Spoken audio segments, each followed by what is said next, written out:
Well, good morning. It's kind of come to my attention, and it's not really come to my attention, it was brought to my attention that I haven't made a video in a while, and there's several reasons for that. And most of that has to do with these days my limited, let me see if this works, my limited energy level and the amount of fluffy white global warming that's been around here as of late. And I've been a little frustrated with, let's face it, some people that just refuse to listen. And that's okay. I mean, not listening completely is one thing, but completely ignoring some others is another. So today I thought I'd bring you guys along for a little thought experiment. And one of the things that's been kind of frustrating me with certain people that, let's face it, sometimes just ain't worth the energy, but I'm stubborn enough, I keep trying. So, first of all, I'll try not to bore you too long with monotonous watching me do something forever and ever, but I think I'll start kind of right here.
good start and enough to kind of prove my point, or at least bring up the point I'm trying to get across. And I know there's going to be somebody out there who's, well, great. That then proved to me that he's more than just a state worker. He knows what a shovel is. But that's not the point. The point is that I'm shoveling with Grizz Getter. Now, I know that might be confusing to people, but recently I was watching a video that contained a country singer-ish and an outfitter from Daniel, Wyoming. Now, if you're not familiar with that, Daniel isn't, well, it's in the Grizz territory. It's not necessarily in the actual heart of it, but it's close enough that it is a normal sighting. And he went through a video making his recommendations for bear protection, which arguably when you're talking that country, you're not talking bear, you're talking wolf, mountain lion, elk, moose, buffalo, and more danger than just grizz. There's two species of bear. But in that, he talked about an episode, or should I say a bear encounter, which I believe was Kodiak Island, Alaska, that he was involved in. And he talked specifically about the 10 millimeter, I believe Glock again, but it was a 10 millimeter issue. And he talked about 7 shots to finish it. And of course, I started out with, oh God, here we go again. Beefing up the 10. No, he used that story and then turned around and said, this is why this is no longer my choice. Now, whether the story is true or not, I don't know. I tend to believe he does have a viable story. But inevitably, there's always a certain group that either praise the 10 millimeter or jump way over that. In this one case, where the commenter completely jumped over the fact that the 10 millimeter was the story. He just jumped to that all handguns are not good enough for bear protection. And I just, as polite as I could, said, great, you have an opinion. Now put that to the theory. Now, this is where I go off the rails. One, I don't necessarily have 100% the exact same experience as this guy does. And what he is saying is very, very good information. I, on the other hand, by many accounts, was a foolish person. Why? Because I like to be by myself. I didn't like guiding. I guided early for a couple of different outfitters. Each outfitter has its bare minimum for equipment. Enough about that. But I like to be by myself. Basically because I really was not patient in customer service when it came to what I consider to be questionable integrity of your customer base. You know, the kind that want you to break the law to finish off something that they can't seem to shoot themselves, or actually just shoot their animal for them, all the way to the guy that wants to take pictures before the animal is done suffering or don't want to finish the supper. But in my comment, I said, great, now let's test that theory. Go out with your 45-70, go hunting, sorry, I'm not even going to use hunting as an example. Unless it's bow hunting, try archery hunting, fishing, picking berries, mushrooms, cutting firewood, camp cooking, any of those things that you need to do on a daily basis that require two hands, right? I've said it before in my videos, you are not going to stay compliant with your bear protection if it becomes cumbersome or inconvenient, or for that matter, just conveniently falls off the side. You know, you can lay a rifle right next to you while you're field dressing, and it may not be there in the progress of the work when you start ignoring. So if it ain't compliant, it ain't protection. And then I explained that's why you always want to make your handguns your primary protection. Yes, a 45-70 1895 makes great stopper for a bear. Your 35 Whalen, your 378 Weatherby Mag, any of those are great. 30-06 for God's sakes, all are great stoppers or ability to put an end to a threat. But again, they're only as good as it is in your hand. So the point of this is, first of all, an outfitter and his guides and his entire camp, which is not outfitter guides. In a hunting camp, they're in there from as soon as the snow allows them in for fishing clients to the very last day of a season back in that country, during the most dangerous times, coming out of the spring hibernation with a #1 source of food, and at the end of it when they're trying to fatten up for the winter.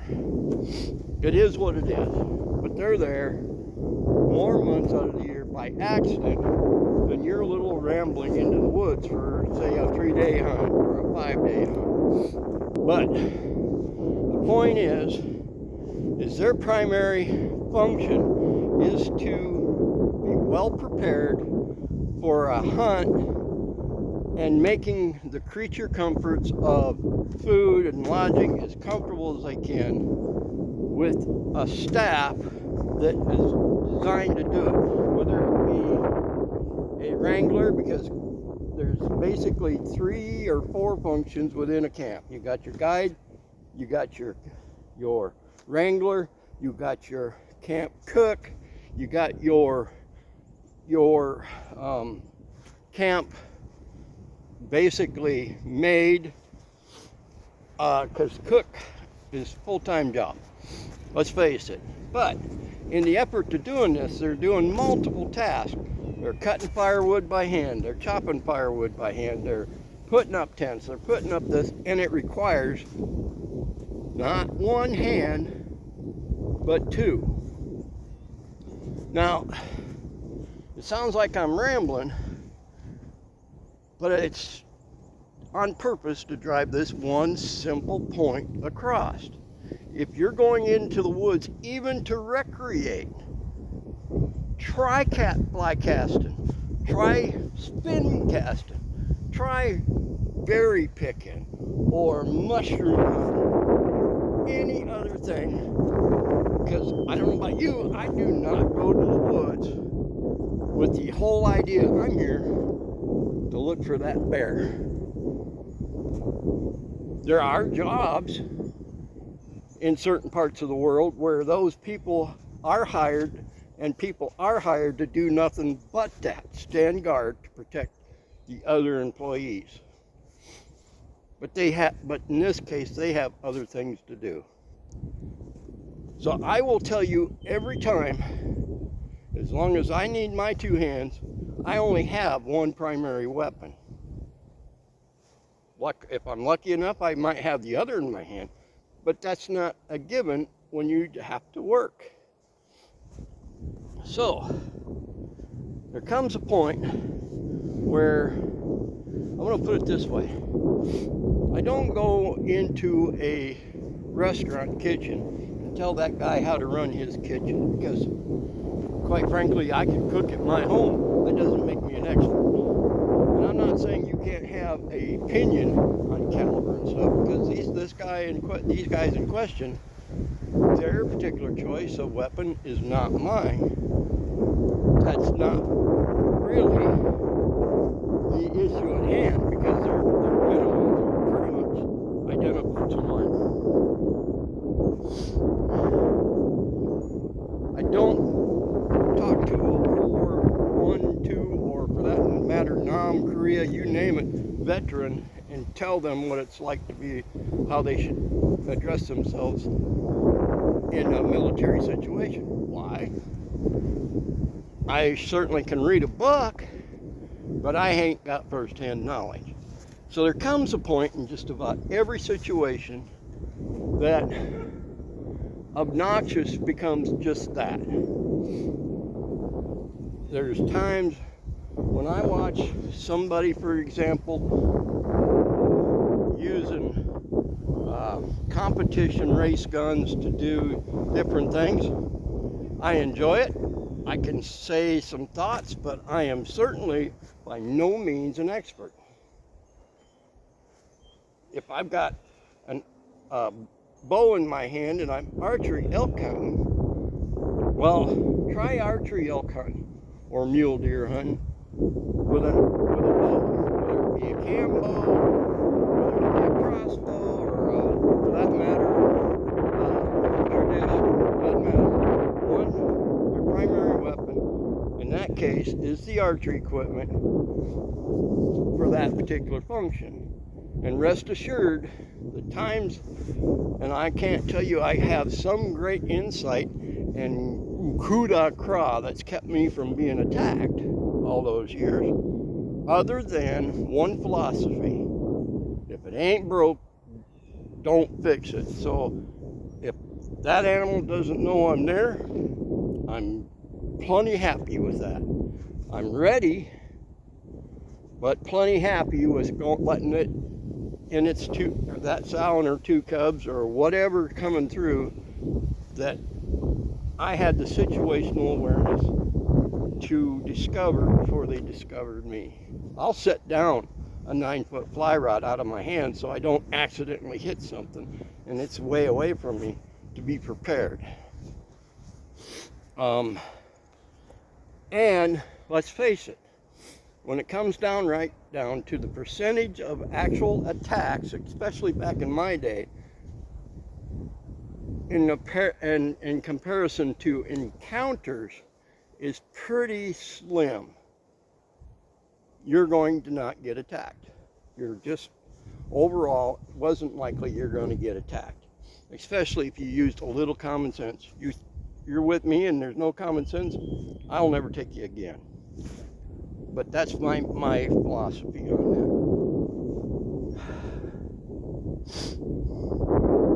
that. That being said, one of the worst things you can do to a cartridge, and it seems to be being done with a bunch of different cartridges, is to overhype it. Now, if you haven't noticed, you never see me having content about plastic guns of semi-automatic, for a simple reason. One, it's not my cup of tea. It didn't fit right in my environment. And 2 or 3 or 4 points is there's so many people doing it way better than I could give it, because if I was the one trying to review these weapons, at every end of those I would go, plastic shoebox, fucking ugly, don't like it, can't trust it, because I've had fragile items fail me so many times. You got content out there by some of those shooters where their stuff fails them, including plastic just unexplainedly dropping a flashlight off the bottom of the frame because the frame broke, or whatever the case may be. In my environment, plastic has no place.